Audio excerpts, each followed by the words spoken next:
soir auprès de François Rousse pour l'entendre nous parler d'un sujet qui fait l'espoir, l'effarement, l'attente ou la crainte de bien des êtres humains. Quel sera notre lendemain? Quelle sera l'ère du Verseau? Et vous verrez que la théorie de François Rousse est que nous y sommes déjà depuis un petit moment. Et c'est une théorie qui sort des sentiers battus et qui nous invite à sortir du temps, de l'espace et de la causalité pour nous mettre en dehors de la crainte et pouvoir appréhender comme il se doit cette nouvelle ère. Mais avant de laisser la parole, nous allons entendre deux de ses poèmes.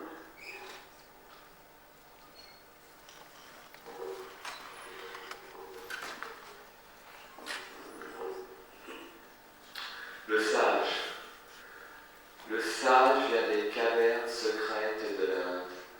Il a feuilleté les livres les plus anciens de l'univers, ceux qui remontent plus haut que l'Atlantide, plus haut que la Lémurie, jusqu'aux bibliothèques de la race de cristal, vaporeuses comme les émotions. Il se souvient de son initiation transmise par le maître des maîtres. Il se souvient de l'astre éclaté en radiation inconnue. Il porte dans son cœur le soleil à 8 rayons. Une volée de mains, pareille à des oiseaux, plane sur son front géant. Et ses ondes de tendresse vont éveiller, dans l'intimité des hommes lugubres, le Dieu endormi qui demain fera jubiler d'étonnement et d'amour la panthère noire rampant au fond des âmes, la panthère devenue déesse de l'aurore et de l'intemporel.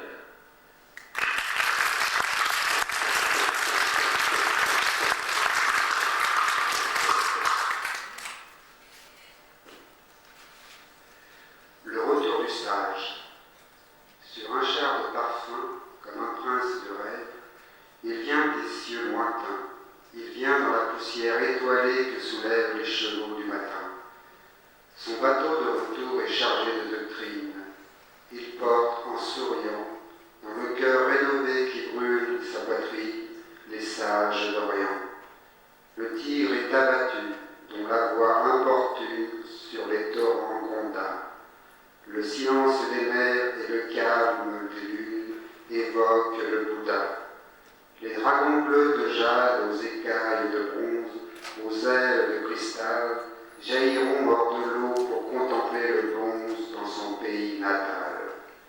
Il lève dans sa droite une lampe profonde, une lampe enchantée qui jette sur les yeux crucifiés du monde son feu d'éternité.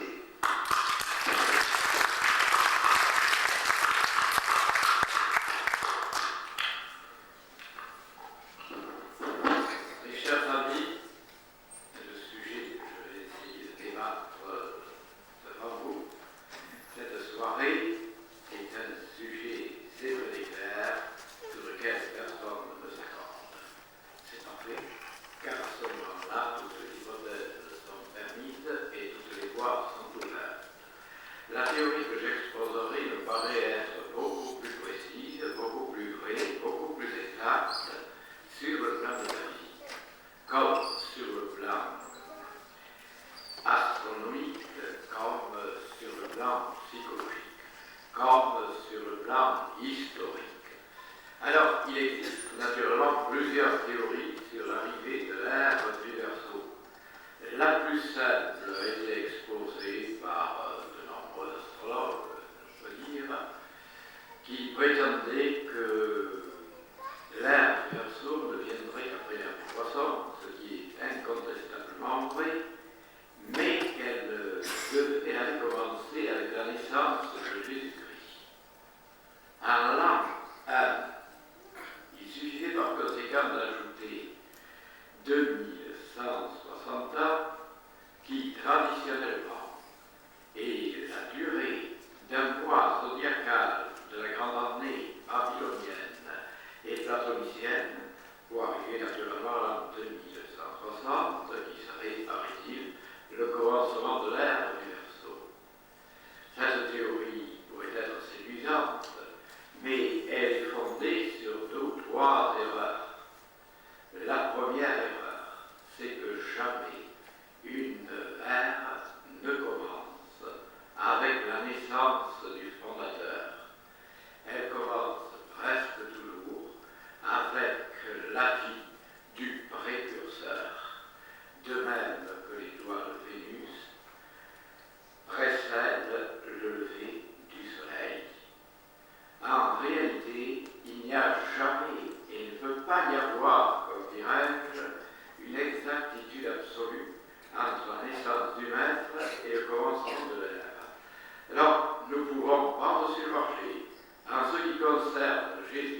amené à l'an 1. Et je dirais que presque tous les historiens sont d'accord là-dessus. Étant donné que d'après Matthieu, on met sa naissance au jour du roi Hérode.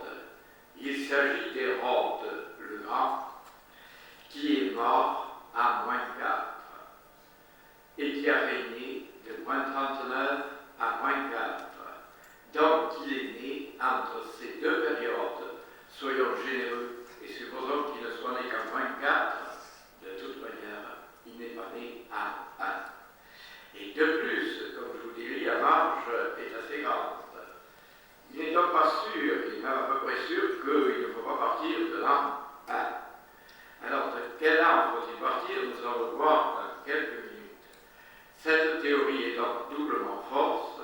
D'abord, parce que ça ne commence jamais avec l'âge ou la naissance du maître, cela commence toujours avec l'illumination de son prédécesseur. Dans le cas de Jésus, quel est son prédécesseur, il ne peut être que Platon.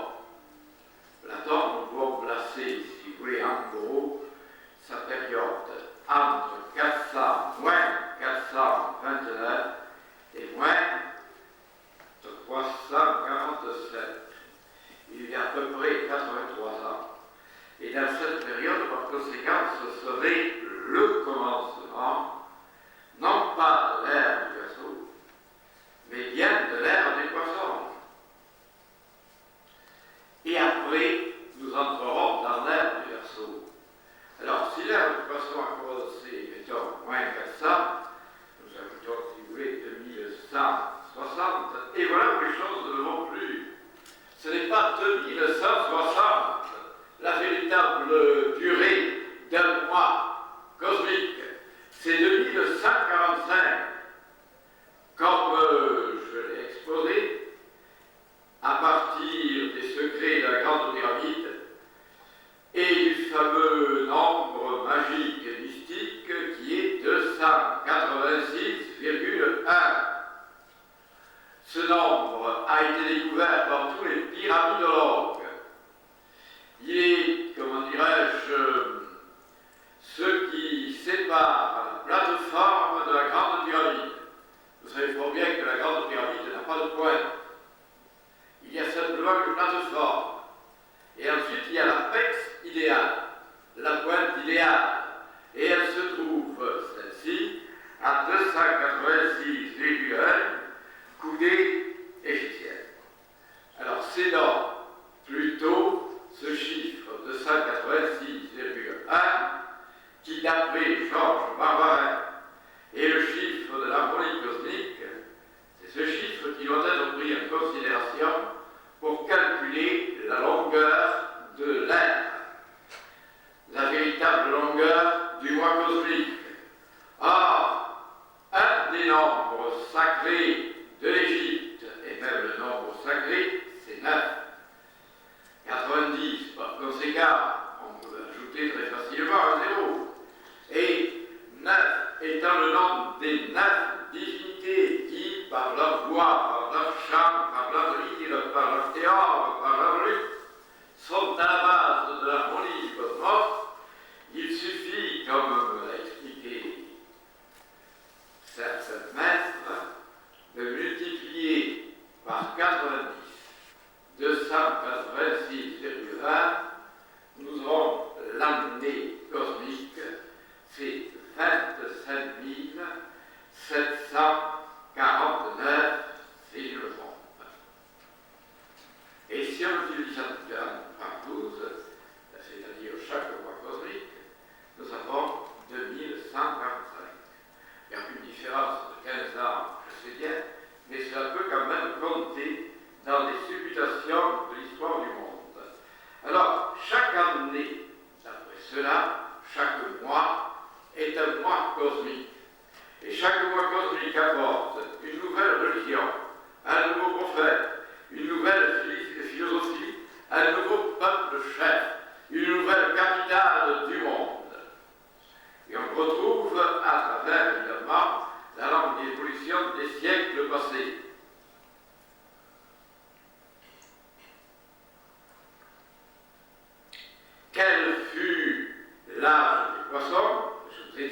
nous arrivons à peu près vers l'an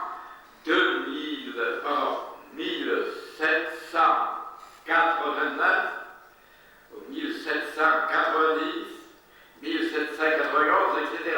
Or, ces années ont été cruciales au point de vue historique. On découvre en 1781 une planète qui n'existait pas. C'était la planète Uranus. Elle existait bien entendu, mais elle n'était pas connue des anciens. Or, elle a été découverte en 1781 et justement, elle est la maîtresse de l'ère du Verseau. Il est donc astronomiquement et historiquement certain que l'ère du Verseau part autour de cette année. Il est également certain qu'on ne peut pas dater d'une année le passage d'une ère à une autre ère.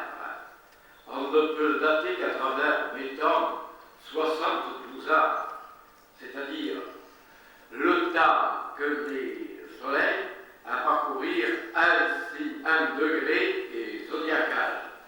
Alors, pendant 72 ans, si vous voulez, on oscille, c'est la période intermédiaire, la plage entre l'ère des Poissons et l'ère du Verseau. Alors, un autre élément qui paraît très net, la première vérité, comme je vous l'ai dit, c'est que 1781, c'est la découverte d'Uranus, planète maîtresse du Verseau. C'est clair, c'est net, c'est précis. Et je ne comprends pas comment on puisse refuser une telle raison. Mais en plus, il y a autre chose. C'est le moment où justement il y a deux événements colossaux. Le premier événement colossal, c'est la naissance des États-Unis d'Amérique, justement en 1781, au moment de la bataille de Yorktown. Eh bien, c'est quand même fantastique. Or, l'Amérique, je veux dire les États-Unis d'Amérique, sont la nation la plus puissante de la Terre, et qui actuellement est encore la plus puissante. Et deuxièmement, nous avons quelques années après la Révolution française, 1789. Or, cette révolution a apporté trois éléments qui, bien que l'on puisse contester leur efficacité, on ne peut guère contester leur puissance. C'est l'idée de liberté, l'idée d'égalité et l'idée de fraternité. Or, ces trois idées sont encore répandues dans le cosmos. Effectivement, l'idée de liberté, il est empruntée aux Grecs. Les Grecs qui ont lutté un petit peuple, une poignée d'hommes libres, contre l'immense empire persan, qui avait en quelque sorte autant de puissance que l'empire soviétique actuel, et qu'ils ont vaincu. Ensuite, la deuxième idée, égalité. Eh bien, tous les meilleurs empereurs romains ont toujours fondé le droit des êtres à être libres et égaux devant la loi. C'est extrêmement curieux d'ailleurs, mais avec une multitude de grands juristes, comme notamment Ulpien, les Romains admettaient l'égalité de tous les êtres devant la loi, de tous les hommes libres, bien entendu, de Rome.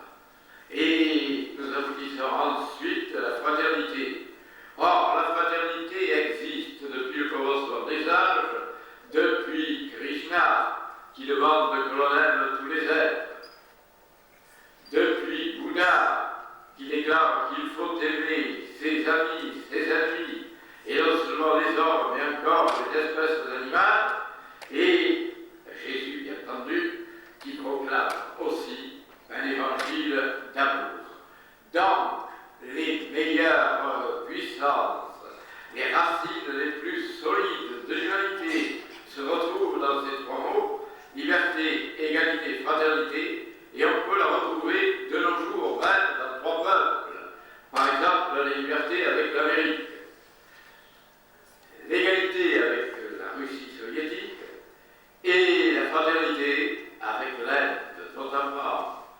sous la direction de Gandhi, a apporté au monde la non-violence et l'amour universel.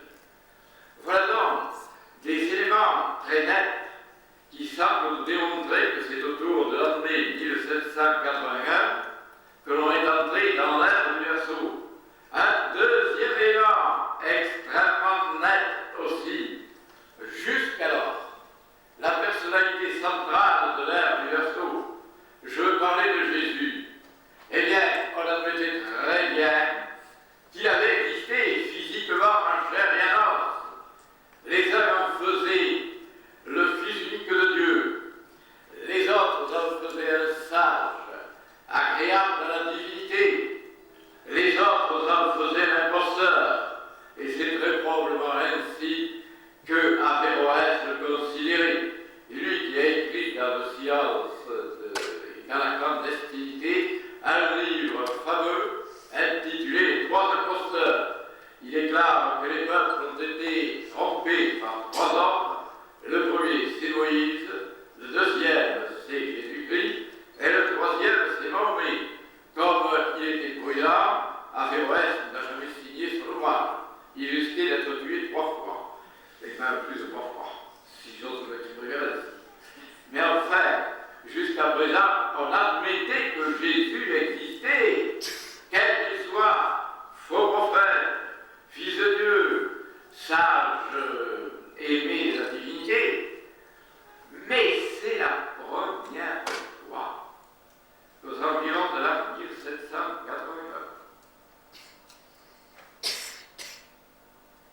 avec Dupuis et Volney,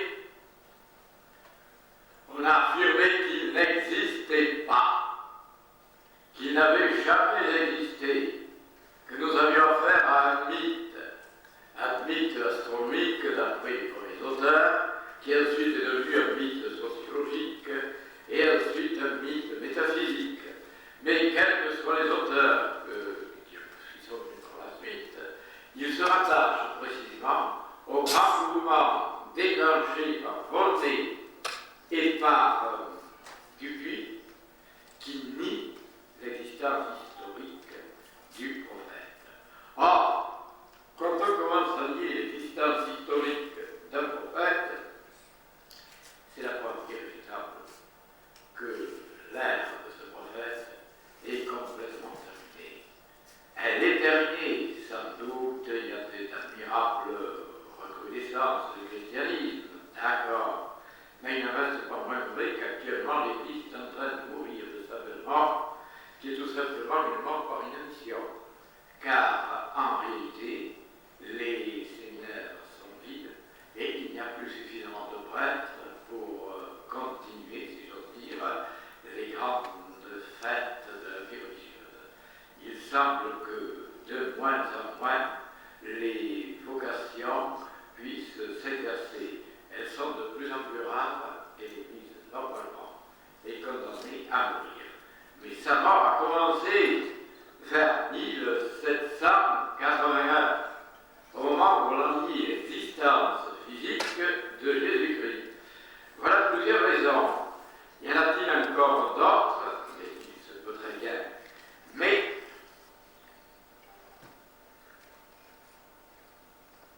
y a-t-il d'autres peuples chers qui vont les remplacer?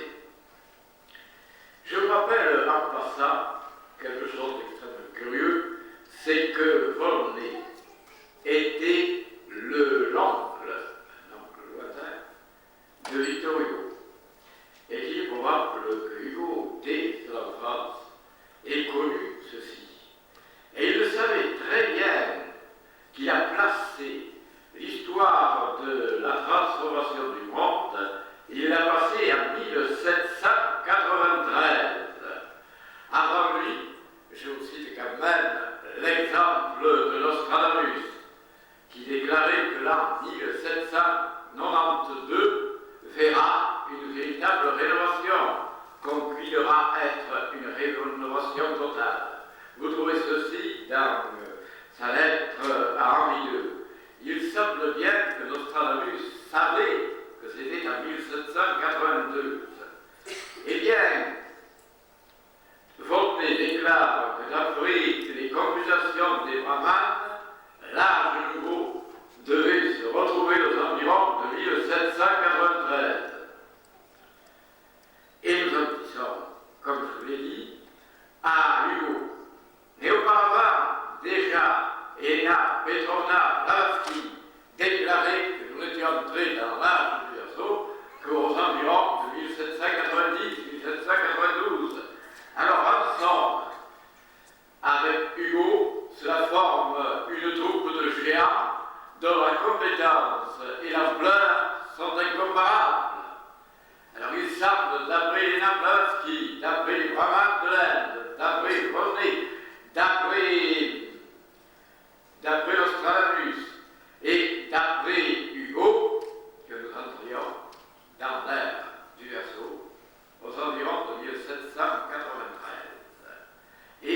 autour du flanc des destinées, qu'en montant lentement son escalier damné, le XVIIIe siècle atteignit 80.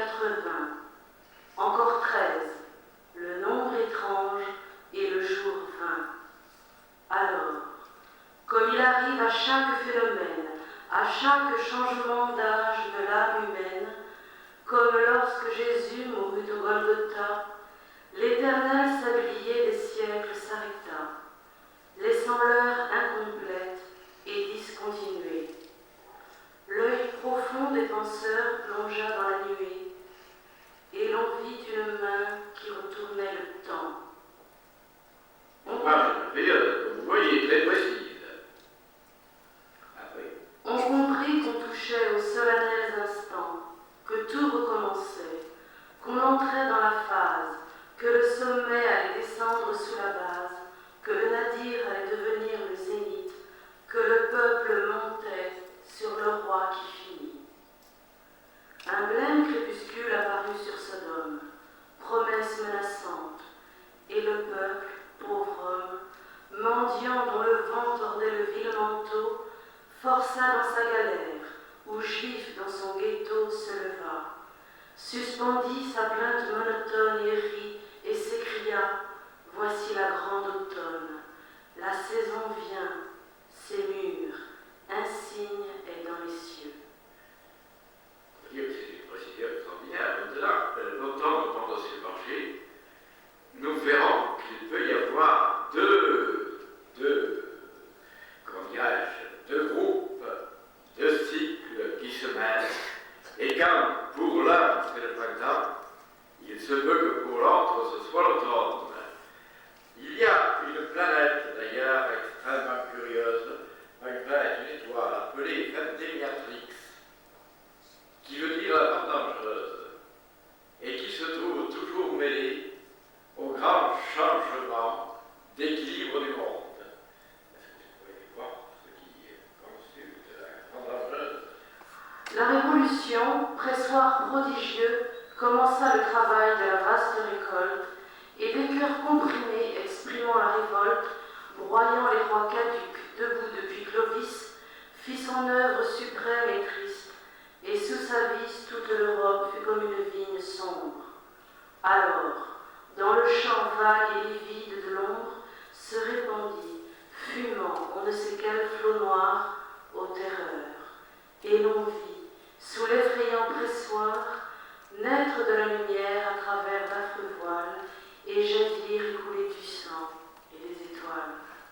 On vit le vieux sapin des trônes ruisseler, tandis qu'on entendait tout le passé râler, et le front radieux, la main rouge et fangeuse, chanter la liberté, la grande vendangeuse. Oui, c'est magnifique. Et sur notre plan, il y a ce que je vous disais d'ailleurs, qu'il existe effectivement une étoile appelée Vendémiatrix, qui est toujours mêlée aux grandes transformations du monde. J'ajoute qu'elle a surgi en 1936, ce qui est également une autre date. Et certains astrologues l'avaient signalé, parmi lesquels Maurice Brivard, sans trop voir quelle était l'importance de cette Vendémiatrix. Elle existe. Et effectivement, nous entrons dans une ère nouvelle, mais qui est depuis 1781, si vous voulez, et comme c'est environ jusqu'à 1802, l'année de naissance de Hugo. Et chaque fois qu'il y a une rénovation, nous avons affaire à un nouveau prophète. Or, quels furent les prophètes des âges passés? Nous avons vu Jésus. Maintenant, quels seront les prophètes de l'âge futur? Car c'est encore plus complexe que tout cela, mais on peut admettre qu'il n'y a pas un prophète, mais 5, et que nous entrons dans une ère où précisément 5 prophètes doivent apparaître. Au commencement des temps, si vous voulez, pas au commencement des temps, mais mettons à l'époque de Platon, on avait déjà remarqué qu'il y avait plusieurs prophètes. Il y avait le Bouddha, il y avait le Bouddha, il y avait Confucius, il y avait Lao Tse, fait Pythagore, tout ça à la même époque, cela faisait 5 prophètes, et non pas un seul. Une des grandes trouvailles, évidemment, de l'âge du Verseau, c'est qu'il n'y aura pas un prophète, mais 5 prophètes, au moins, qui marqueront de leur griffe le monde nouveau. Alors nous pouvons déjà entrevoir quelques-uns de ces prophètes, et je citerai parmi ces prophètes, évidemment, Hugo. Mais il y a aussi autre chose que va nous apporter cet âge. Nous voyons qu'il nous apporte déjà des prophètes nouveaux avec des idées nouvelles. Mais ces idées vont s'étendre un peu partout. Et il faut d'abord rejeter une idée trop commune, trop simple, trop naïve, qui consiste à dire que lorsqu'on entre ou qu'on entrera dans l'âge du Verseau, nous entrerons dans l'âge d'or. C'est parfaitement inexact. D'ailleurs, la planète maîtresse étant Uranus, elle ne peut pas présider à l'âge d'or, elle ne peut présider qu'aux révolutions les plus ardentes et les plus tempétueuses de la Terre. Nous n'entrons pas dans l'âge d'or, le Verseau ne sera pas l'âge d'or. Tous ceux qui vous l'affirment sont de faux prophètes. Je suis désolé de le dire, bien qu'il y ait des quantités dans le tempérament, si j'ose dire, et le caractère peut paraître très sympathique. Je pense à Benjamin Crème, par exemple, qui annonce depuis 1982 l'arrivée imminente de Maitreya. Eh bien, Maitreya ne viendra jamais. Et Maitreya de 5 ans n'aura jamais. C'est encore une autre idée que nous apporterons à propos de l'ère du Verseau. Maitreya n'est pas un homme, mais une puissance, une entité divine, exactement comme Christ, qui n'est pas un homme, mais une puissance, mais une entité divine. Jésus était un homme qui a rencontré Christ, qui a été adopté par le Christ, et on peut l'appeler, si on veut, Jésus-Christ. D'accord. On pourra appeler les futurs prophètes, voire les plus futurs prophètes, des disciples de Maitreya. Mais Maitreya ne s'est jamais incarné. De la erreur de tous ceux qui cherchent une incarnation de Maitreya, il est une divinité, une entité. Je continue d'ailleurs. Mais qu'apportera l'ère du Verseau? Alors, il apportera une clarification intérieure, une profondeur secrète, une connaissance plus intime de soi-même, mais pas du tout l'âge d'or. L'âge d'or ne peut se réaliser qu'en nous-mêmes, au fond de nous-mêmes. C'est à nous-mêmes qu'il y a l'âge d'or lorsque nous aurons vaincu le doute, la peur et la haine. À ce moment-là, le soleil de l'âge nouveau naîtra au fond de notre cœur et au-dessus de notre tête. Mais en plus, que va nous apporter tout cela? Eh bien, je vais vous dire qu'il y aura des transformations fantastiques, nous les voyons déjà, et des transformations qui peuvent être terrifiantes. La planète Uranus va nous apporter d'abord des bouleversements intérieurs, une série de connaissances nouvelles dans tous les domaines.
étaient. Ils admettaient que Dieu existait, mais qu'il était un corps, et que l'âme existait et qu'elle était un corps. Nous savons en réalité que tout ceci doit être spiritualisé et en quelque sorte idéalisé. L'âme est un point géométrique vivant. Cette conception qui remonte sans doute aux âges primitifs de l'Atlantide a été plus ou moins rénovée actuellement par l'auteur de, comment dirais-je, Le Monde, enfin, existe depuis 15 milliards d'années.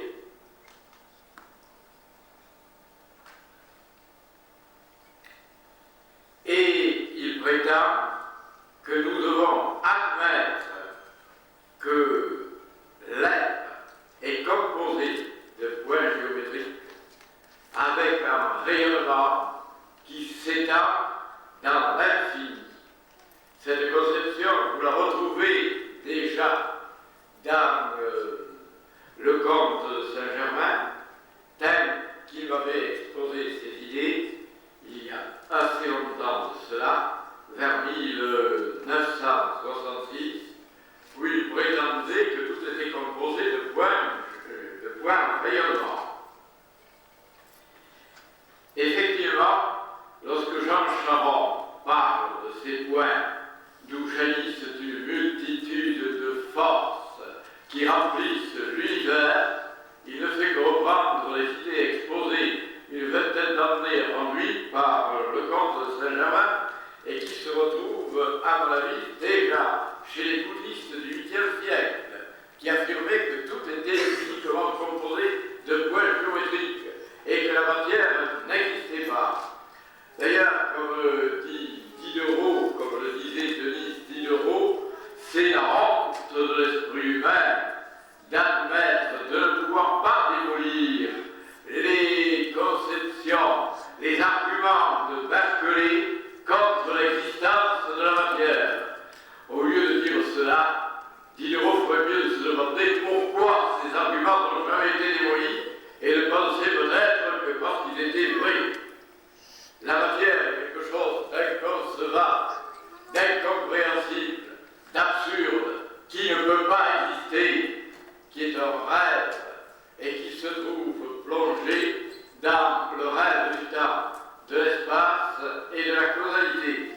On est de plus en plus persuadé de nos jours actuellement qu'il est impossible de saisir la véritable nature de la matière. Or, cette idée de l'âme indestructible, point géométrique vivant et qui remplit, mettons, de son rayonnement l'infini, sera une des idées maîtresses de l'ère universelle. Elle l'est déjà. Elle a commencé avec Hugo, qui dit nettement, mais dans son livre, William Shakespeare, qui déclare que l'atome est le commencement de toute chose, et que l'atome est un être indivisible qui n'a aucune dimension.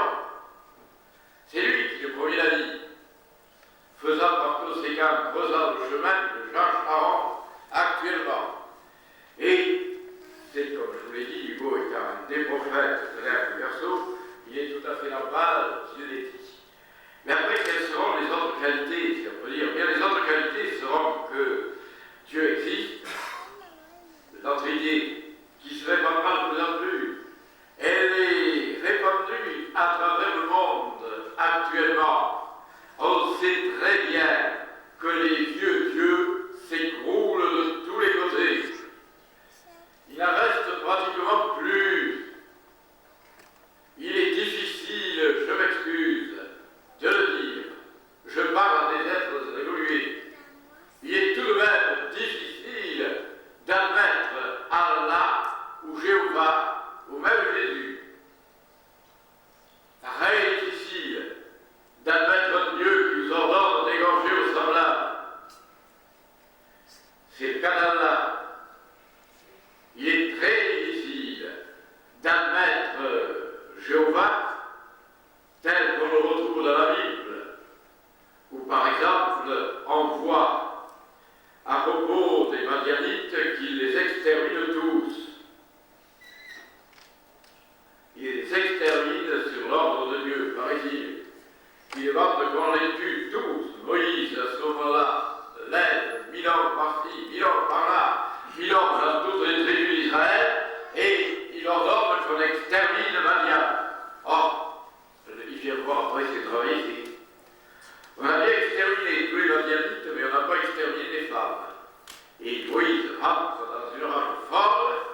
Bouddha du présent, il est les Bouddhas de l'avenir.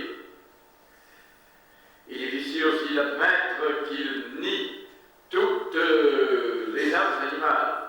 Pour lui, l'animal n'est que l'objet. Alors que déjà avec Bouddha, l'animal et Krishna, l'animal était le réceptacle d'une âme immortelle. Il y a donc une multitude, et puis il condamne également, si nous en croyons quelques textes d'ailleurs très obscurs, mais je parle du Jésus théologique, il condamne tous les méchants à l'enfer éternel, alors qu'en réalité, pour Krishna, comme pour Confucius, comme pour Lao Tzu, comme pour Bouddha, comme pour Hermès, comme pour Confucius, nul méchant n'est définitivement condamné à des souffrances éternelles. À travers le cycle des réincarnations, il sera inévitablement sauvé. Alors, ces trois dieux destructeurs, Jésus-Christ, Jéhovah et Allah, s'effaceront de la pensée des êtres du Verseau. Et ils commencent déjà. Il y a une deuxième, comment dirais-je, connaissance. Ce sera à propos, si vous voulez, de la famille. La famille a évolué à travers les âges. Et on peut dire qu'elle évoluera encore plus avec l'ère du Verseau. Ça n'est fini que la vieille famille traditionnelle, le père, la mère et les enfants. Je crois qu'elle s'effacera graduellement. Elle peut se conserver, c'est une manière de concevoir les choses, mais à côté d'elle, il y aura de multiples images nouvelles de la famille. La famille a évolué.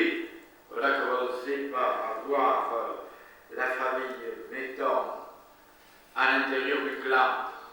L'homme était obligé de choisir la femme à l'intérieur du clan. S'il choisissait une femme en dehors, il était condamné à mort pour sacrilège. Puis il y a eu une transformation. Alors il était interdit de choisir la femme à l'intérieur du clan, on devait le choisir en dehors. Mais si on faisait le contraire, on risquait également d'être accusé comme sacrilège. Ensuite, il y a eu, mettons, la famille romaine, avec le père qui avait pris le pouvoir. Il était prêtre, il était propriétaire, il était juge, et la mère qui avait elle le pouvoir, et les enfants n'en avaient aucun. D'ailleurs, père et mère et enfants pouvaient être condamnés à mort par le père, qui avait tous les pouvoirs. À côté de cette manière de concevoir le monde, et qui pouvait prendre d'ailleurs à sa disposition, si tu as le plaisir, des esclaves charmantes. À côté de cela, vous avez la famille scandinave et celtique qui, elle, comprenait le père, la mère et les enfants. Monogamique, semble-t-il. Et actuellement, nous avons toute une série de familles absolument différentes. Je commence par la famille de Mahomet. Mahomet admettait que chaque homme pouvait avoir 4 femmes. Il n'était pas obligé de les avoir, mais c'était une possibilité. Je crois que graduellement, on ira vers cette idée que si tout homme peut avoir 4 femmes, toute femme aussi peut avoir 4 hommes. Et nous allons aboutir à une extraordinaire multiplication de la famille. D'ailleurs, tous les types familiaux se trouvent actuellement. Et vous avez des multifamilles, en Suède notamment. Vous avez également des êtres, des homosexuels. Et il existe en Hollande des prêtres qui marient des homosexuels.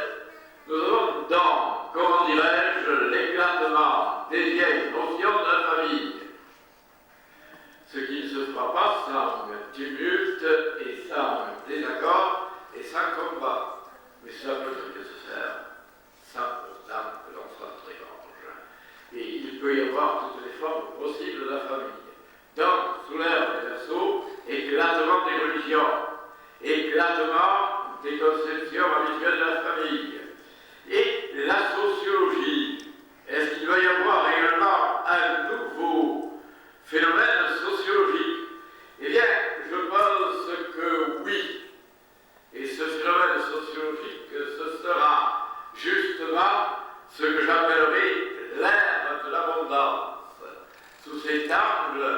peut admettre, évidemment, que ce sera l'âge d'or, entre guillemets. Ce ne sera pas du tout, en fait, ce sera un commencement. Actuellement, si j'ose dire, nous sommes en face d'une énorme transformation héroïque et fabuleuse et incompréhensible. C'est l'apotensisme. Ce que l'on pouvait faire autrefois avec 50 hommes et dans l'espace d'un mois, on peut le faire actuellement avec 10 ouvriers et dans l'espace d'un jour. Et cet extraordinaire développement du machinisme, de plus en plus grandiose, car on n'arrête pas l'esprit humain et la curiosité humaine, aboutit normalement et a toujours abouti depuis l'ère industrielle à deux choses très simples: la surproduction d'un côté et le chômage de l'autre. Jusqu'à présent, c'était extrêmement simple comme solution. Une guerre arrivée là-dessus, qui supprimait les chômeurs et supprimait également la surabondance des produits. Après chaque guerre, on repartait pour une ère d'abondance. C'était normal, si j'ose dire. Je m'excuse de mon cynisme qui est assez ironique. Et malheureusement, c'est fini. Avec les belles inventions que nous avons, c'est-à-dire les armes nucléaires, maintenant il ne s'agira plus, comment dirais-je, de supprimer 50 millions par-ci par-là, mais si une guerre nucléaire éclate, il n'existera plus d'êtres humains. Et finalement, le problème sera résolu par l'efficacité. Mais en fait, il semble que nous soyons, comment dirais-je, à la porte d'une destruction générale, due précisément à l'incompréhension de ce que nous propose le machinisme. Nous pourrions parfaitement, au contraire, aboutir à travailler, mettons, 1 heure par jour pour véritablement ceux qui veulent du travail, et pour les autres, 1 heure par semaine, avec la possibilité d'être nourris, d'être vêtus et d'être logés. Nous savons très bien qu'actuellement, 1 million d'hommes, avec le machinisme contemporain, peut nourrir, loger et habiller 50 millions d'hommes. Alors à quoi bon les faire tous travailler? Mais justement, j'ai l'impression que personne n'a l'air de le comprendre. Sauf, naturellement, les abondantistes. Pour les autres, il faut toujours du travail. Alors, puisqu'il y a l'abondance des chômeurs, il faut les remettre au travail. Et oui, mais jusqu'où? On ne peut pas, avec un petit appareil, on peut avoir une multitude de forces, d'énergie. Nous n'avons plus besoin de la main-d'œuvre humaine. Il est en train de penser d'ailleurs qu'on pourra fabriquer des robots qui eux-mêmes fabriqueront d'autres robots sans avoir besoin de l'humanité.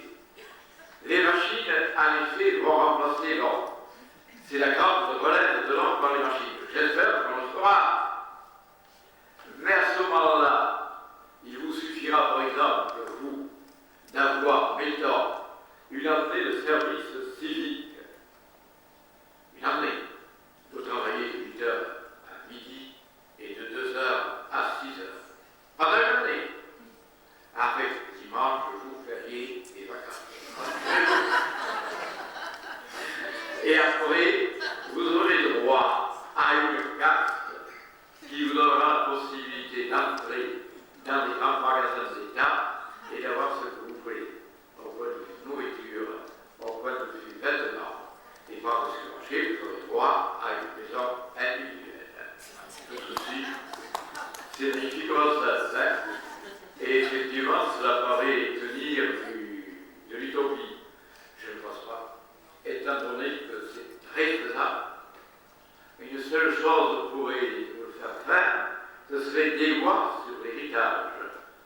sans avoir besoin de massacrer qui que ce soit. Alors est-ce que ce beau rêve se réalisera? Je le souhaite. Et ce serait précisément l'âge du Verseau qui déverserait sur la terre le règne de l'abondantisme. Et je dois dire que les prophéties des abondantistes se sont nettement réalisées. Maintenant, il y a des petits moyens, comment dirais-je, pour empêcher tout cela. Les petits moyens de la confiance diabolique. Un dictateur.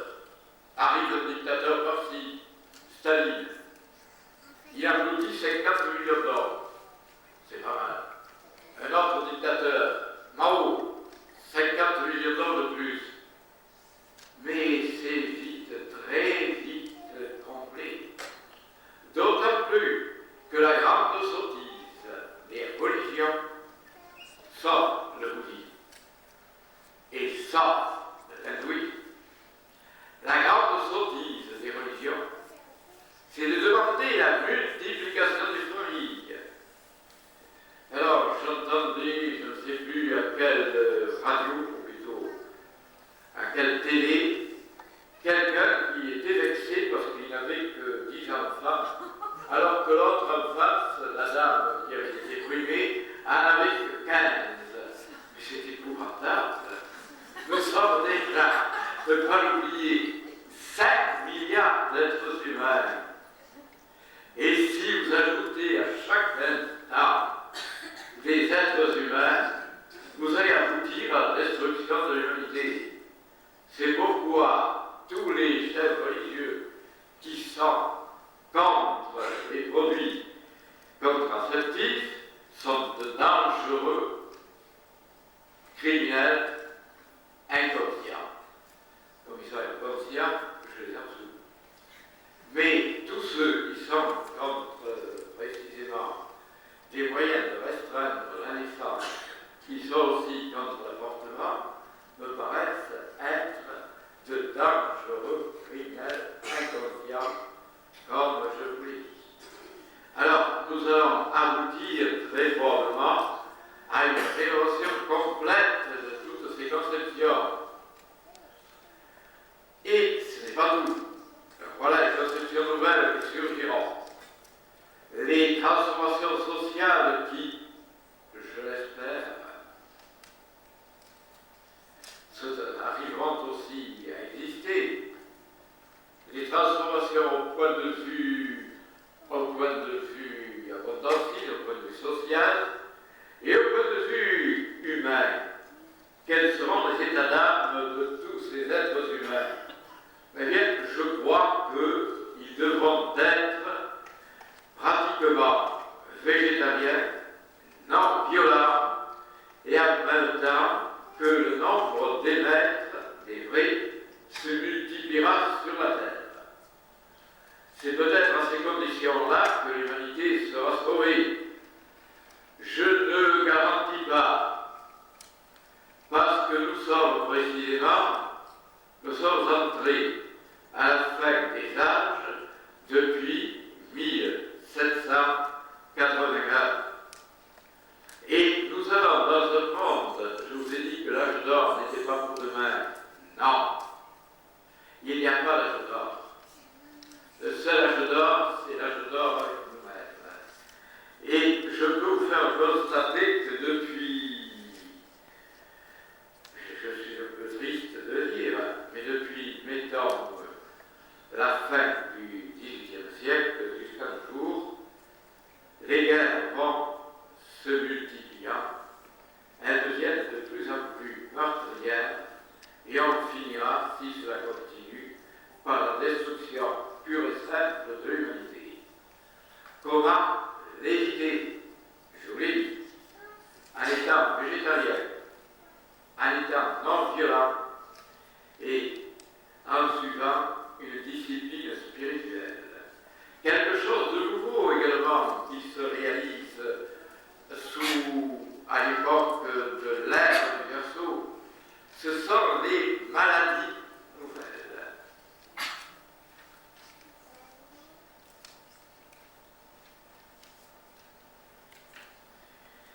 Je m'excuse, mais si vous avez lu mon livre, quelques-uns de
c'est un certain Olaf Thon. Le second, c'est un certain Samuel Aaron Schweer. Alors, il y en a d'autres. Le troisième, ce serait Krishnamurti. Et le quatrième, ce serait Aurobindo Ghose. Vous voyez comme c'est effrayant. Une des caractéristiques de l'ère du Verseau, c'est la déchéance des grands maîtres. Je commence par Olaf Thon. C'était un instituteur et il a eu un accident. Cet accident terrible, il est resté 6 mois après la vie de la mort et pendant ce temps, il a eu des révélations intérieures. Il a écrit 2 livres magnifiques, Le lien cosmique et La voie d'amour, si je me souviens bien. Un livre, il affirme la réincarnation, l'existence de Dieu, le karma, la communication avec les morts, l'existence des entités célestes. Bref, toutes les vérités qui, depuis le commencement des âges, ont été répandues parmi les sages. Et puis, dernièrement, il a été saisi par une secte chrétienne, je ne sais plus laquelle. Il est devenu farouchement partisan de la secte en question. Il a brûlé la hutte qu'il avait levée de ses propres mains au fond des bois pour vivre en contact avec les grandes forces naturelles et magiques. Il a brûlé tous ses livres. Il n'en reste pratiquement plus. Et il déclare que tous ceux qui ne suivent pas sa doctrine, la doctrine de la secte à laquelle il appartient, sont condamnés à l'enfer éternel. La chute est fantasmatique. Alors, j'arrive, si vous voulez, à l'autre, c'est-à-dire Samuel, ou Samuel, Aaron Schweer, qui a beaucoup fait parler de lui, et qui a commencé par être végétarien. Il est resté végétarien pendant très longtemps, au moins 10 ans. Et puis il a déclaré que le végétarisme cervetarien, ça ne faisait que l'affaiblir. Il a mis 10 ans pour s'en recevoir. Et à ce moment-là, il est devenu brutalement carnivore. Alors là, c'est une chute. D'autant plus incompréhensible qu'il suffit d'être un peu dialecticien pour s'apercevoir que tous les éléments, toutes les protéines se trouvent aussi bien dans les œufs, dans les laitages et dans certaines céréales comme le soja, et qu'on n'a nul besoin de viande ni de poisson pour trouver ces protéines. Il a fallu s'apercevoir. Je m'en suis aperçu quand j'avais 12 ans en lisant mon livre de sciences naturelles, dans des notes secrètes, pas les notes secrètes, les notes au bas des pages. Alors, pourquoi il ne s'en serait pas aperçu? Et pendant 10 ans, tout de même, il était capable d'organiser et d'équilibrer son alimentation. Alors, nous pensons ou qu'il ment consciemment, ou qu'il ment inconsciemment. Dans un cas comme dans l'autre, nous avons affaire à une chute vertigineuse. Le deuxième aspect de voyant, c'est son fameux rapport entre les hommes et les femmes. Alors pour lui, l'homme et la femme doivent réaliser une union, comment dirais-je, androgynique. Et il ne faut jamais qu'il y ait satisfaction physique, ni d'un côté ni de l'autre. La méthode est dure. Vous pouvez l'essayer, mais je ne garantis rien sur votre équilibre. Et effectivement, on peut constater que, après tout, on peut y arriver. Mais je pense que c'est extrêmement dur. Et en tout cas, lui, il ne peut pas y être arrivé, étant donné qu'il n'est pas végétarien, et que par conséquent, il a tous les esprits inférieurs du carnivorisme en train de bouillonner en lui-même. Alors voilà déjà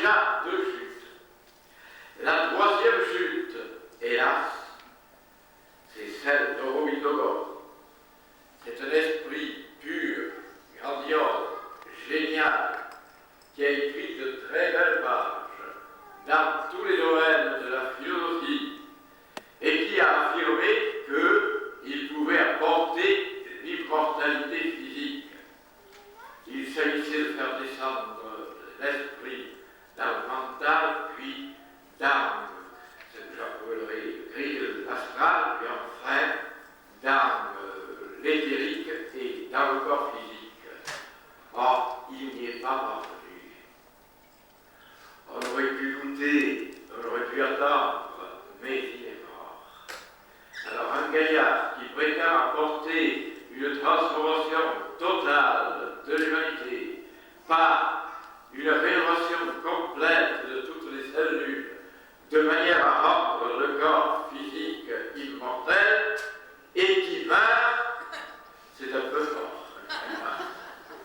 Et non seulement il est mort, mais également la femme qu'il avait, comment dirais-je, sélectionnée, transcendée, et qui le suivait partout, mère, est morte aussi. Et vous n'avez qu'à voir, je ne suis pas méchant, mais vous n'avez qu'à voir la photographie de ces deux êtres au dernier moment de leur existence, et bien, ils ont des traits horriblement caducs. Alors, il est difficile, et pourtant c'est un grand maître. On a déclaré que c'était la résistance du subconscient du genre humain qui l'avait empêché de réaliser ce rêve prodigieux. Il créait une nouvelle humanité, une humanité immortelle. Et il était le pont qui permettait à l'ancienne humanité d'aller sur l'autre rive de l'immortalité. Or, tout ceci était faux. Nous arrivons maintenant au troisième grand personnage, si l'on dire, qui serait Krishnamurti. Et là, j'hésite toujours. Mais en fait, il me semble qu'il y a une décadence fantasmagorique. Lorsqu'il était enfant, il a reçu l'illumination et la grande initiation de Sanat Kumara, l'éternel adolescent au 16 printemps. Sur lui est descendue l'étoile des mages. Il y a eu de ce phénomène prodigieux, lui comme témoin, Edith également, et en Ibeza. Or, il ne semble pas que l'on puisse mettre en doute, lui-même ne l'a jamais mis en doute d'ailleurs, cette extraordinaire réception qu'il a eue. Et à ce moment-là, il admettait la réincarnation, l'immortalité de l'âme, l'existence de Dieu, l'existence des maîtres suprêmes, l'existence de la grande loge blanche, le karma, et puis brusquement, il a cessé de l'être. Et dans la deuxième partie de sa vie, il dit exactement le contraire que dans la première partie. Alors pour lui, on a l'impression qu'il n'y a pas de survie. En tout cas, il n'y a pas de réincarnation. Il n'y a pas de karma. Il n'y a rien.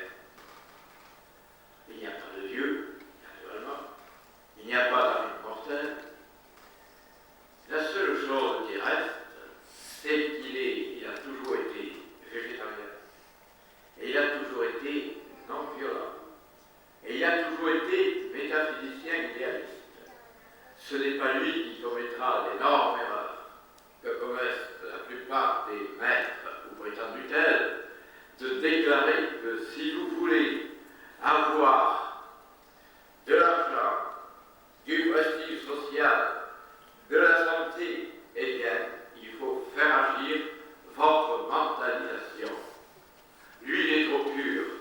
Il sait très bien que le mental et l'idée ont pour but la recherche de l'infini et la connaissance de l'éternité, et non pas de basse réalisation matériel. Et cependant, la deuxième partie de sa vie, il abandonne tout, comme je vous l'ai dit, sauf cela.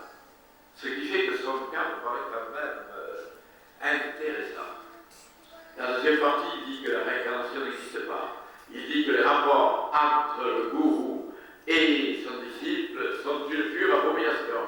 Il n'a jamais dit pourtant que ce qu'on avait raconté sur lui et que ce qu'il avait dit lui-même sur son initiation avec Sanat Kumara était faux.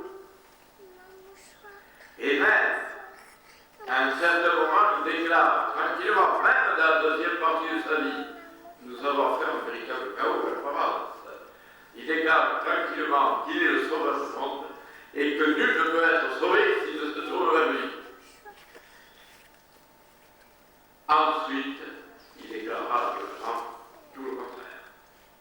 Après avoir dit qu'il était le sauveur de l'humanité, il va déclarer qu'il n'est qu'un homme comme les autres. Alors il faudrait essayer de comprendre. Je pense qu'il a commis une erreur psychologique énorme. Cette erreur psychologique énorme est la suivante. Il s'est dit, j'apporte aux êtres humains des vibrations beaucoup trop hautes, des vibrations divines, ils sont incapables de les comprendre. Alors je vais mettre à leur portée. Ils veulent la psychanalyse, je vais créer la psychanalyse de l'auto-psychanalyse.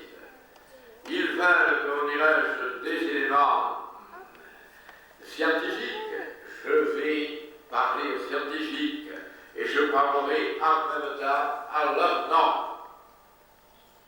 Ce qui paraît un peu puéril, même franchement puéril. Car enfin, s'il avait une connaissance assez précise de la science, il saurait que les sciences physiques changent habituellement tous les 20 ans. Et quant aux sciences métaphysiques, mais aux sciences mathématiques, depuis une cinquantaine d'années, elles ont inventé l'axiomatique, ce qui dit que l'on peut, comment dirais-je, partir de n'importe quel axiome pourvu qu'il soit créateur. Ce qui fait qu'il y a des métagéométries en quantité et que la géométrie de Euclide est absolument, je ne dirais pas délaissée, et pratiquée, mais comme une géométrie parmi d'autres. Kant prétendait au XVIIIe siècle qu'il y avait un problème, c'est que la science a réussi et que la philosophie n'a pas réussi. Eh bien maintenant, je ne dirais pas que nous sommes obligés de dire l'inverse, mais c'est tout comme. La science qui après lui avait réussi, c'était la gravitation universelle de Newton. Elle est par terre maintenant, remplacée par Einstein, qui sera lui aussi remplacé par autre chose, et qui l'est déjà. Quant à la géométrie, c'était la géométrie euclidienne. Elle est, comment dirais-je, singulièrement distancée par les hypergéométries. Alors le problème, c'est que maintenant, il n'y a plus de certitude scientifique absolue. Il n'y a plus de certitude dans aucun domaine. Les seules certitudes, par exemple, le déterminisme, on pense qu'actuellement c'est fini. On ne pense plus qu'à travers les statistiques. Il y a le probabilisme, mais la puissance totale du déterminisme est détruite, et je crois définitivement. Voilà donc la transformation permanente dans laquelle nous sommes jetés. Mais il y aura aussi d'autres transformations, les transformations intérieures. Est-ce que c'est par la raison que l'on doit connaître la vérité, ou par ce que je pourrais appeler, par l'intuition? Et on sait maintenant que l'intuition peut atteindre quand même de la vérité. Mais comment développer cette intuition? Et nous aurons une multitude de méthodes qui vont se répandre sur toute la terre. Les prophètes jusqu'alors étaient considérés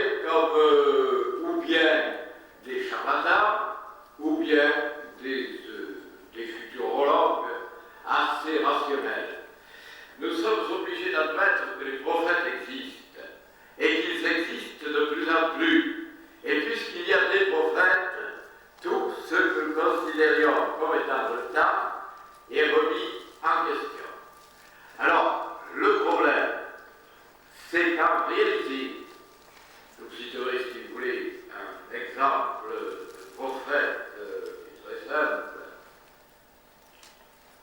de prophétie, si vous voulez bien. Dans les prophéties de la Grande Pyramide, vous voyez des dates, 1914 et 1918. Et elles se sont effectivement réalisées. Or, ces dates étaient déjà trouvées à l'intérieur de la Grande Pyramide par Georges Barbarin et par d'autres personnages. Alors, par Georges Barbarin surtout, mais aussi par ce qu'on appelait les pyramidologues anglais, notamment Davidson. Leurs prédictions se sont parfaitement réalisées. Et il y a d'autres prédictions qui se sont réalisées, je passe très rapidement, sauf une qui m'a beaucoup amusé. Par exemple, vous trouvez à la marge des manuscrits de Hugo l'atome fatal, l'atome invincible, l'atome effrayant. Et c'est toute la puissance de l'atome qui est enfermée dans ces trois mots. Ne pas oublier également qu'il a dessiné un magnifique champignon atomique qui couvre toute la Terre, avec ses 1000 couleurs. Et il a dessiné en 1850, et le fameux champignon atomique n'a existé qu'en 1989 à peu près. Alors, vous pouvez voir qu'à travers les âges, les prophètes existent. La conception du temps est donc complètement changée. Maintenant, parmi les prophètes de l'âge du Verseau, je vous ai cité justement Paul Lecourt, qui a prétendu que l'image même de l'âge du Verseau serait Ganymède. Ganymède, comme vous le savez, est le jeune pâtre qui a été enlevé par l'aigle de Zeus et est devenu les chansons des dieux. Et d'après lui, c'est l'image même du Verseau. Alors, ce Verseau, comment peut-on l'examiner? Eh bien, c'est très simple. Pour lui, Ganymède veut dire suprême beauté et suprême intelligence. Et c'est précisément l'union de la beauté et de l'intelligence qui sera un des aspects remarquables de l'ère du Verseau. Un autre aspect d'ailleurs extrêmement curieux, je vais y revenir, mais je reviens à Ganymède. Si vous amusez à faire la cabale du mot Ganymède, vous allez Agni. Agni, c'est facile, hein? Il y a aussi Med, bon, et aussi Madi.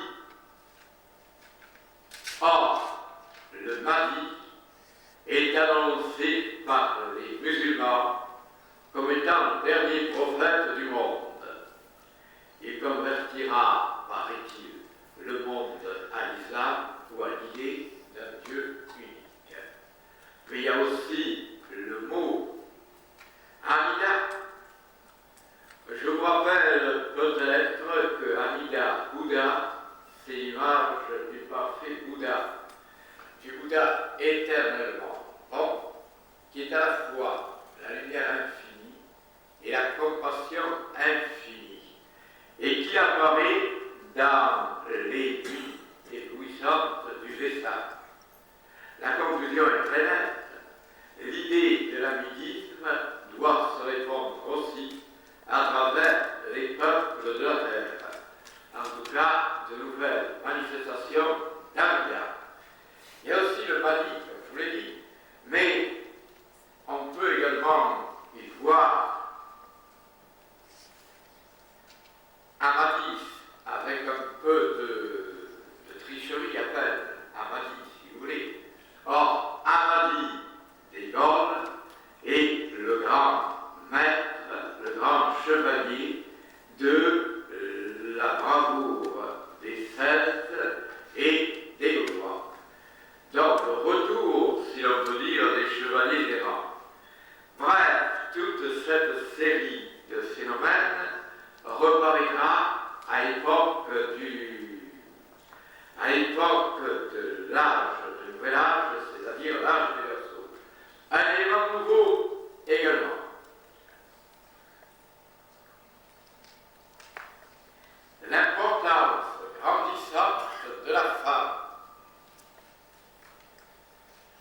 visage primitif, c'était l'homme qui est monté, qui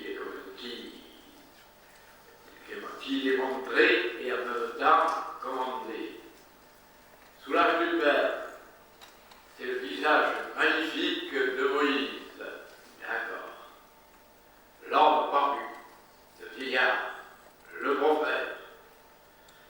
Avec l'âge du Fils, c'est-à-dire le christianisme, c'est le Fils qui triomphe, le jeune et faible, d'accord.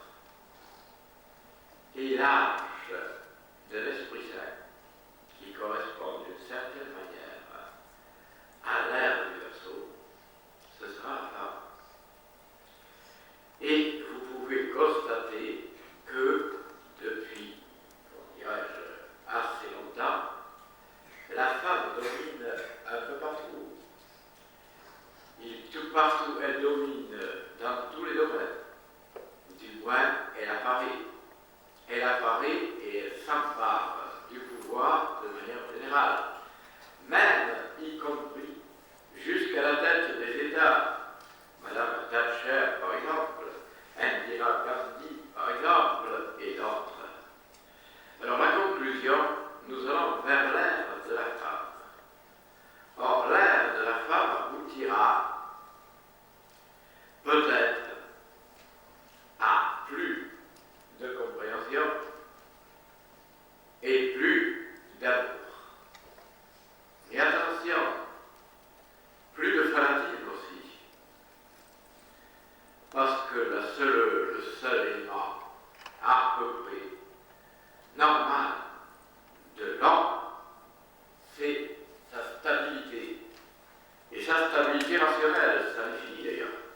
Maintenant, grâce à l'évolution, les hommes ont pris tous les défauts des femmes, et les femmes ont pris tous les défauts des hommes.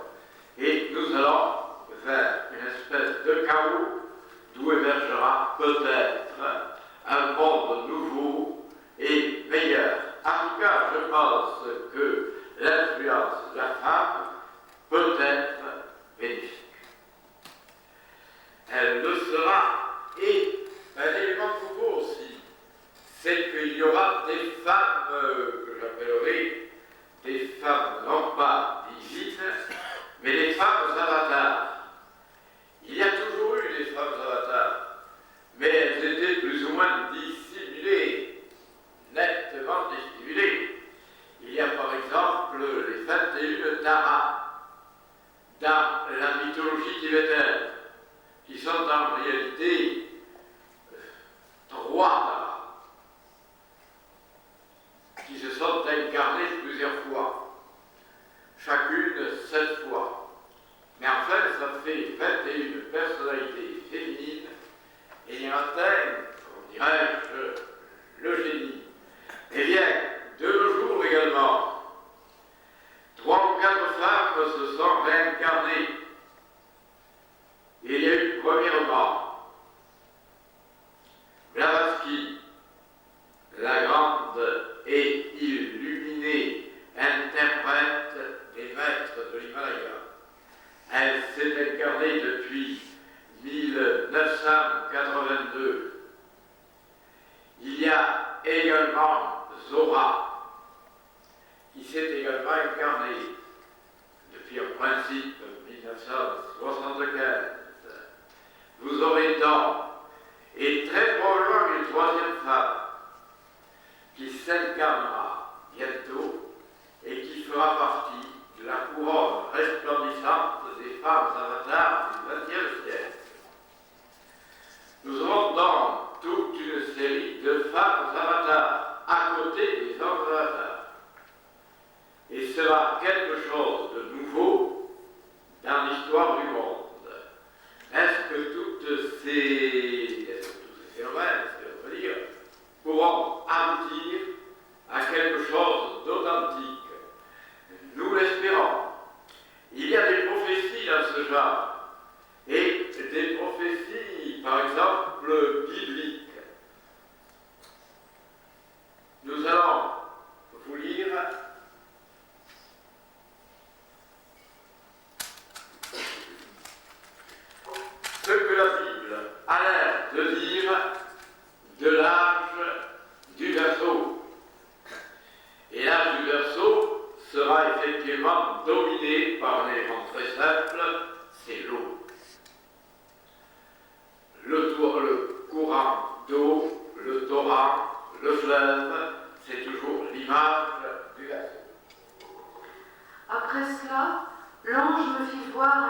fleuve d'eau vive, clair comme du cristal, qui sortait du trône de Dieu et de l'agneau. Et au milieu de la grande place de la ville, et sur les deux bords du fleuve, était l'arbre de vie, qui porte 12 fruits, rendant son fruit chaque mois, et les feuilles de cet arbre étaient pour la guérison des gentils. On peut dire que l'image est une précision parfaite. Nous avons 12 signes du zodiaque qui correspondent aux 12 mois cosmiques. Et dans chaque mois, il y a un prophète nouveau. C'est l'arbre de la vie éternelle avec ses fruits qui aboutissent à la guérison des gentils. C'est d'une précision que j'appellerai ahurissante. Effectivement, à chaque ère du monde, il y a des prophètes nouveaux. Les gentils représentent les peuples extérieurs, tous les peuples de la terre. Alors ensuite. Il n'y aura plus là d'anathème, mais Dieu et l'agneau y auront leur trône, et ses serviteurs le serviront. Là, nous allons beaucoup plus loin, et non seulement dans l'âge du Verseau, mais les espérances de l'âge du Verseau, qui sont l'amour universel et l'union de toutes les nations de la terre. Déjà Cagliostro avait essayé de le faire, et aussi le comte de Saint-Germain. Ils verront sa face, et son nom sera écrit sur leur front. Alors, il est évident que ça va faire à quelque chose de particulier, ce que nous appellerons les signes. La science des signes sera également répandue dans l'âge du Verseau. Et en pouvant, en regardant le visage d'un être humain, savoir ce qu'il est en réalité. Par exemple, il est facile de reconnaître, d'après les lamas, les hommes inspirés. Ils ont tous un triangle sur le front. Un triangle nettement dessiné. Et on voit nettement là aussi qu'il s'agit du signe de Dieu. Ça ne fait partie que des 18 signes, bien entendu, de l'avatar, qui sont beaucoup plus complexes que cela.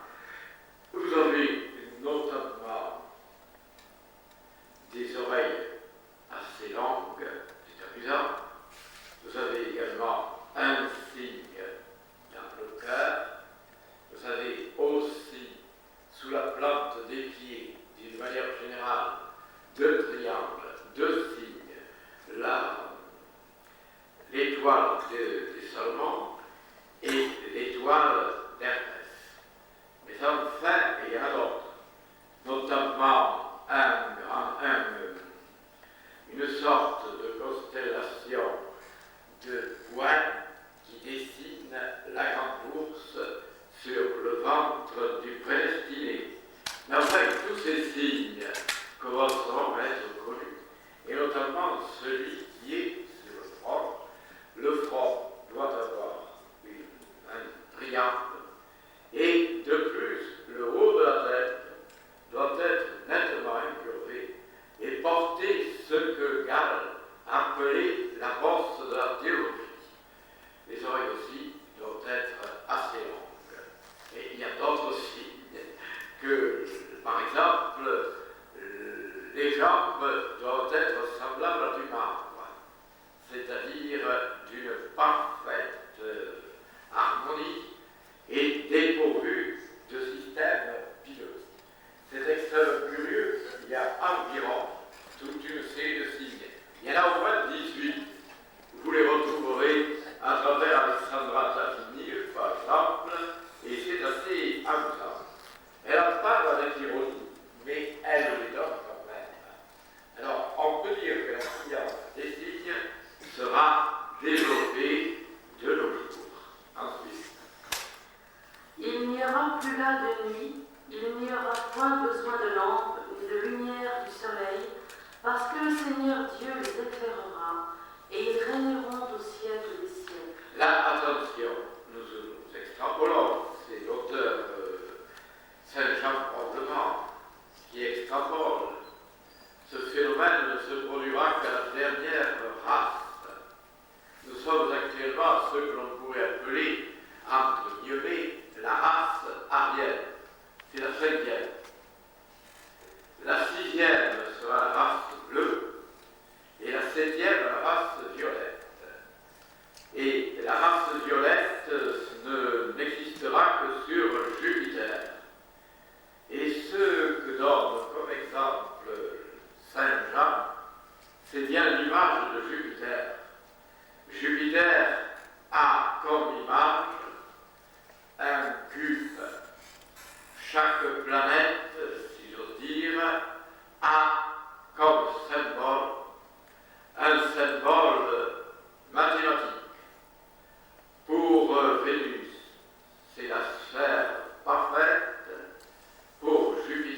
c'est-à-dire le Verbe universel. On se branche sur le Verbe universel pour connaître précisément les événements qui s'abattront sur le monde futur.